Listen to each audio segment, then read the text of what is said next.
I'm going to give you an instance where they all agree an action is wrong, but it differs as to why. So this will show you again the differences between each theory. And this child is caught stealing another child's lunch money.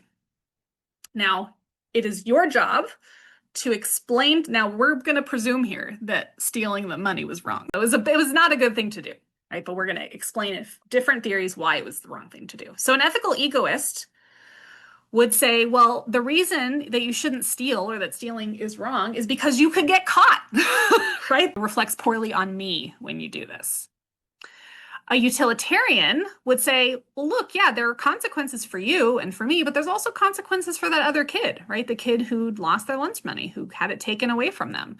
They didn't get to eat today, perhaps, right? Or they feel less trusting in the world around them because they had something stolen from them. Sometimes you can get away with stealing, sometimes you can't, but we have rules against stealing, right? Or we can use our mind to realize that a world in which people just steal from each other is not a rule where not a world that we want to live in.